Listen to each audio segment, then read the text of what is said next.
श्री स्वामी समर्थ. स्वागत आहे तुमचं माझ्या युट्यूब चॅनलमध्ये. आजचा दिवस तुम्हाला खूप छान सुख समाधानाचा आणि आनंदाचा जाऊ देत ही स्वामींच्या चरणी प्रार्थना करते आणि आज या नवीन व्हिडिओला सुरुवात करते. तर बघा मित्रमैत्रिणींनो, उद्या 6 जानेवारी वार मंगळवार आणि उद्याच्या दिवशी आलेली आहे अंगारक संकष्टी चतुर्थी.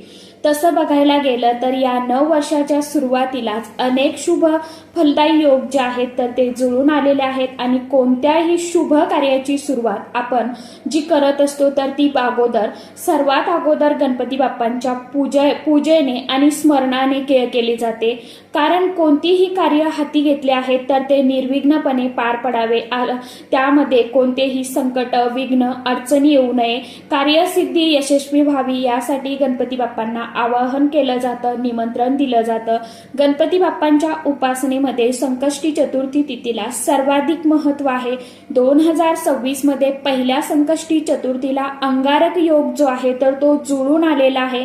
संकष्टी चतुर्थीला अंगारक योग जुळून येणे याला अतिशय अत्यंत खूप खास आणि विशेष अनन्यसाधारण असं महत्व आहे. गणपती हाच एक सृष्टीचा निर्माण करता असल्याचं मानलं जातं. गणपती बाप्पा बुद्धीची देवता आहे. गणपती हे वैश्विक देवता आहे. अबालवृद्धाचे आराध्य दैवत, सर्वांना आपलेसी वाटणारे हे दैवत पराक्रमी असले तरी कोपिष्ट नाही, तेजस्वी असले तरी तापहीन असे हे दैवत. त्यामुळे देवत्व असलेला गणपती जवळचा आणि आपल्यातलाच वाटतो. गणपतीची शाश्वत कृपा लाभावी यासाठी गणेश भक्त, गणेश उपासक अनेक व्रत करतात. त्याचपैकी संकष्टी चतुर्थीचं व्रत सर्वात अतिशय अत्यंत शुभ आणि महत्वाचं मानलं जाते. आता आपल्याला अगदी संकष्टी चतुर्थीचं व्रत करणं शक्य होत नसेल तर वर्षातून एकदा किंवा दोनदा येणाऱ्या अंगारकी संकष्टी चतुर्थीचं व्रत हे केलंच पाहिजे. आपल्याला संपूर्ण 12 संकष्टी चतुर्थी व्रत केल्याचं पुण्यफळ जे आहे तर ते मिळत असतं. पौष महिन्यातील संकष्टी चतुर्थीला अंगारक योग जुळून आला आहे. प्रत्येक मराठी महिन्याच्या वद्ध चतुर्थीला उपवास करून भगवान श्री गणेशाची आराधना करण्याची परंपरा आधी काळापासून सुरू आहे. अंगारक संकष्टी चतुर्थी हा योग वारंवार येत नाही. मंगळवारी चतुर्थी आली की अंगारक योग जो आहे तर तो अंगारक म्हणजे मंगळ ग्रह जो निखाऱ्यासारखा लाल भडक दिसतो आणि भारद्वाज ऋषीकडून गणेश मंत्र घेतला आणि गणरायाची उपासना केली. त्याच्या उपासनेवरती प्रसन्न होऊन बाप्पांनी त्याला आशीर्वाद दिला की माझ्या जन्माची तिथी चतुर्थी होती म्हणून मंगळवारी येणारी संकष्टी चतुर्थी तुझ्या नावाने अर्थात अंगारकी चतुर्थी म्हणून ओळखली जाईल. त्याचप्रमाणे जो व्यक्ती अंगारकी चतुर्थीचं व्रत करेल त्याच्या मनातील सर्व इच्छा मनोकामना पूर्ण होतील आणि अमंगल समजल्या जाणाऱ्या मंगळ ग्रहाला ज्या वरद विनायकाने पावन केलं त्या विनायकाने आपलाही उद्धार करावा या हेतूने अंगारकी चतुर्थीचं व्रत जे आहे तर ते खास करून केलं जातं. आता या दिवशी आपल्याला खास करून कोणत्या सेवा करायच्या आहेत आणि विशेष म्हणजे या दिवशी कोणते असे प्रभावशाली उपाय करायचे आहे. जर आपण या दिवशी काही सेवा केल्या, उपाय केले तर ते खूप म्हणजे खूप प्रभावशाली ठरत असतात. पण आपल्याला या दिवशी जर आपल्याकडून काही चुका झाल्या तर त्याचे दुष्परिणाम जे आहेत तर ते देखील आपल्याला जीवनामध्ये भोगावे लागत असतात. आता आपल्याला चुकून सुद्धा या दिवशी म्हणजे उद्याच्या दिवशी आपल्याला राहू काळामध्ये गणपती बाप्पांचं पूजन जे आहे तर ते करायचं नाहीये. आता अंगारकी चतुर्थी संकष्टी चतुर्थीच्या दिवशी योग्य शुभ मुहूर्तावरती पूजा करणे हे खूप अतिशय अत्यंत महत्वाचं आहे. आपण जर शुभ मुहूर्तांवरती पूजा केली तर त्याचं आपल्याला शुभ पुण्यफळ जे आहे तर ते मिळत असतं.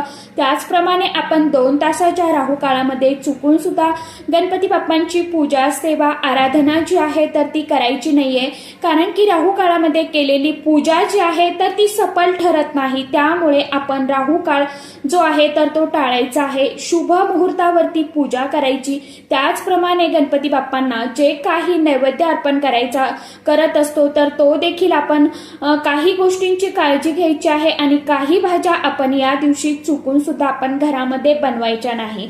आता आपल्याला हा राहू काळ कोणता असणार आहे, मग अंगारकी संकष्टी चतुर्थीला काय करावं काय करू नये, तसेच राहू काळ किती मिनिटाचा असणार आहे, शुभ मुहूर्त कोणता असणार आहे, याविषयीची संपूर्ण माहिती आजच्या या नवीन व्हिडिओमध्ये मी तुमच्या बरोबर शेअर करणार आहे। त्यामुळे तुम्ही हा व्हिडिओ स्किप न करता शेवटपर्यंत नक्की बघा। चॅनलवरती तुम्ही जर हा व्हिडिओ पहिल्यांदा बघत असाल तर चॅनलला आवर्जून सबस्क्राईब करा आणि असेच नवनवीन माहितीपूर्ण व्हिडिओ बघण्यासाठी समोरील बेल आयकॉनलाही प्रेस करा।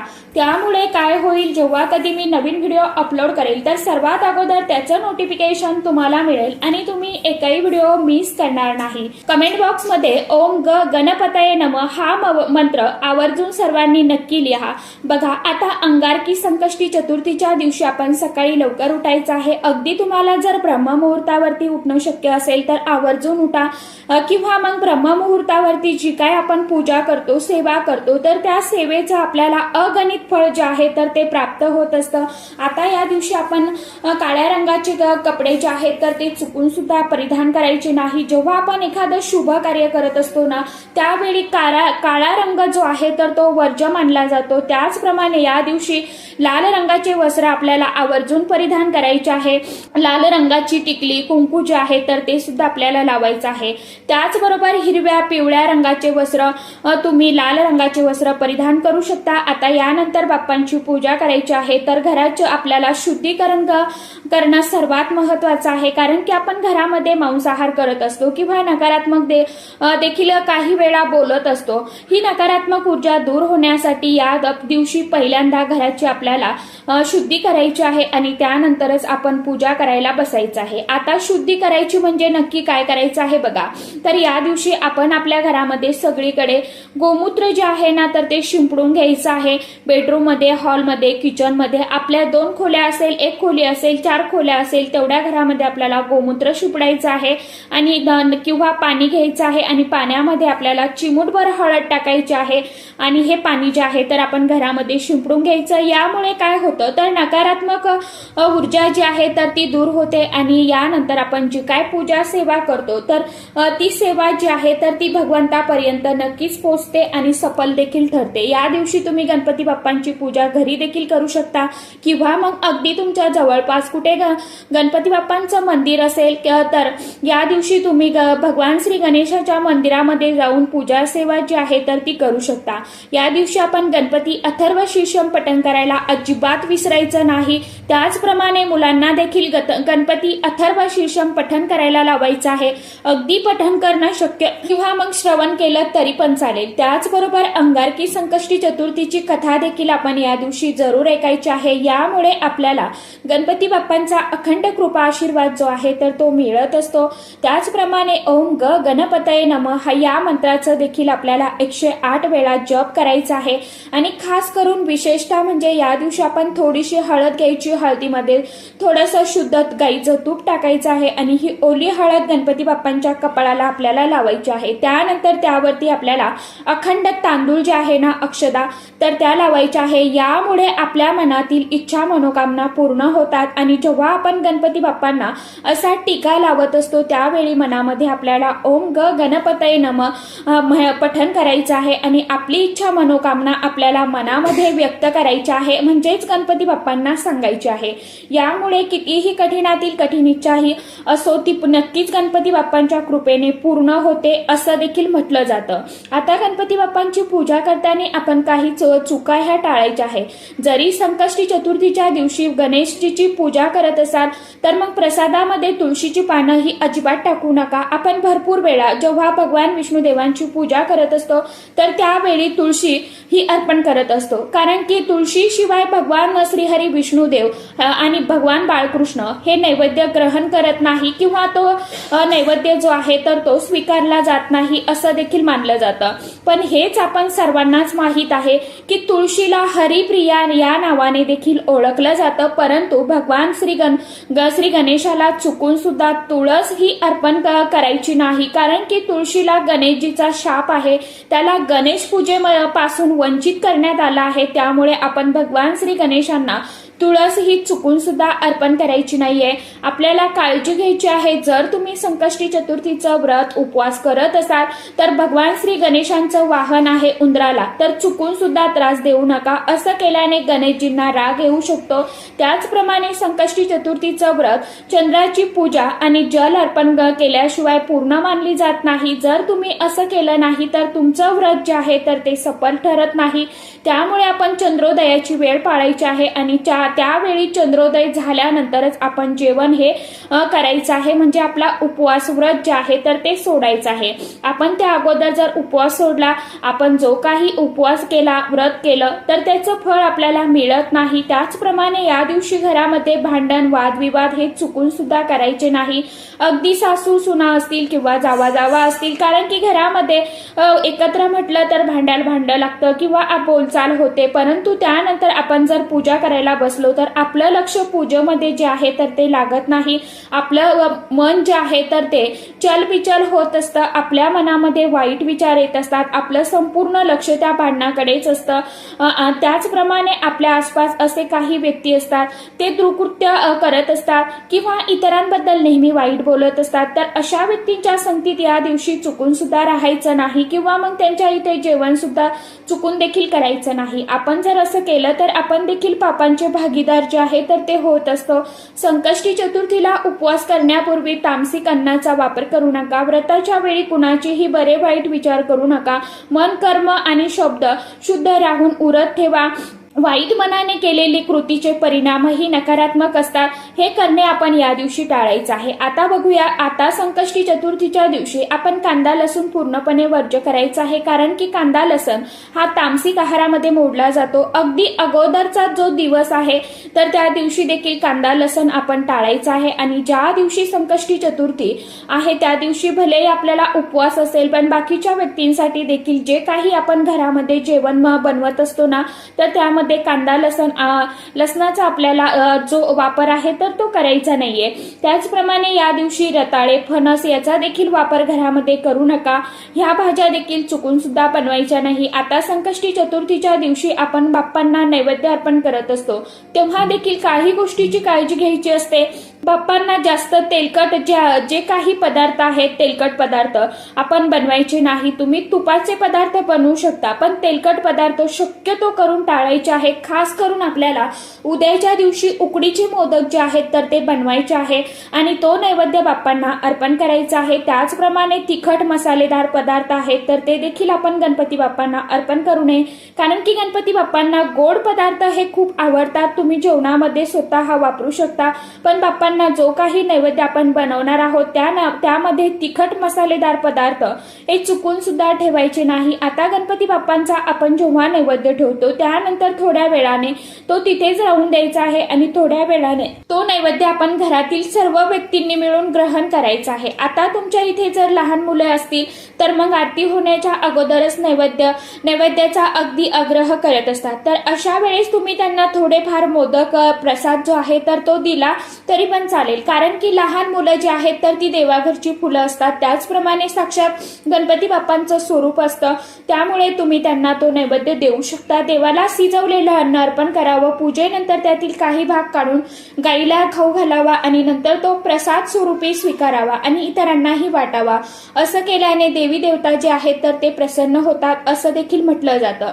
अंगारकी संकष्टी चतुर्थीचा शुभ मुहूर्त तसेच राहू काळ काय आहे तर हे बघा, ही चतुर्थी तिथी 6 जानेवारी वार मंगळवार 2026 रोजी सकाळी 8:01 सुरू होईल आणि 7 जानेवारी रोजी सकाळी 6:52 समाप्त होणार आहे. जरी उदय तिथीची मान्यता असली तरी संकष्टी चतुर्थीच्या व्रतात चंद्रोदयाच्या वेळी चतुर्थी तिथी असणे आवश्यक असते. 7 जानेवारी रोजी चंद्रोदयाची वेळी पंचमी तिथी असेल तर 6 जानेवारी रोजी चंद्रोदयाच्या वेळी चतुर्थी तिथी उपलब्ध आहे. त्यामुळे पौष महिन्यातील अंगारकी संकष्टी चतुर्थीचं व्रत आणि पूजन हे 6 जानेवारी रोजी मंगळवारीच हे केलं जाणार आहे. त्याचप्रमाणे 6 जानेवारी रोजी संकष्टी चतुर्थीच्या दिवशी 3 शुभयोग देखील जुळून येत आहे. सर्वार्थ सिद्धी योग सकाळी 7:15 ते दुपारी 12:17 पर्यंत असेल. त्यानंतर प्रीती योग आणि आयुष्यमान योग सुरू होईल. तसेच या दिवशी 46 मिनिटांसाठी भद्राकाळ असेल.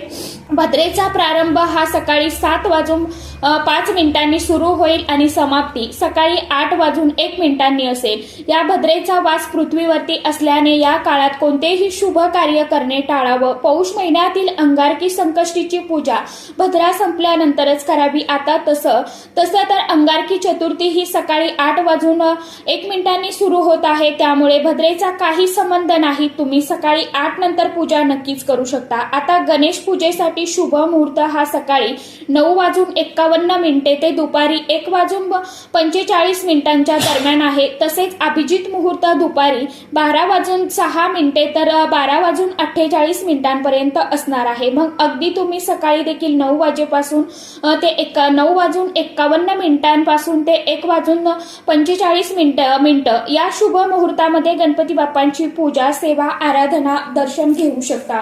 किंवा मग दुपारी 12:06 पासून ते 12:48 या शुभ मुहूर्तामध्ये पूजा केली तरी देखील चालेल. पण आता या दिवशी आपल्याला राहुकाळ हा टाळायचा आहे. तर राहुकाळ हा दुपारी 3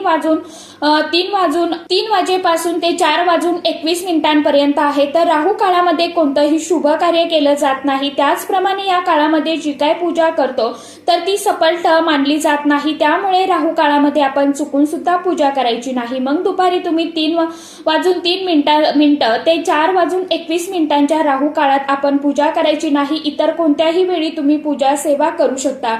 तसेच या दिवशी चंद्रोदयाची वेळ पाळणे याला देखील खूप अनन्यसाधारण महत्व आहे. 6 जानेवारी रोजी चंद्रोदयाची वेळ 8:54 असेल. 8:54 आपण आपला उपवास सोडायचा आहे आणि रात्री चंद्राला गाईचं कच्चं दूध, फुलं आणि अक्षदा मिश्रित पाणी अर्पण करून अर्घ्य द्यायचं आहे. आणि चंद्रोदयाची वेळ पाळली तरच आपली पूजा सफल मानली जाते. अशा पद्धतीने आपल्याला संकष्टी चतुर्थीचं उद्याचं व्रत जे आहे तर ते करायचं आहे आणि राहुकाळ जो आहे तर तो पाळायचा आहे. तर चला, आजच्या व्हिडिओमध्ये इतकीच माहिती होती. कशी वाटली नक्की सांगा. व्हिडिओ आवडला तर चॅनलला आवर्जून लाईक, शेअर, सबस्क्राईब जरूर करा. परत भेटूया नवीन माहितीसोबत, नवीन व्हिडिओसोबत. तोपर्यंत सर्व माझ्या युट्यूब परिवाराला श्री स्वामी समर्थ.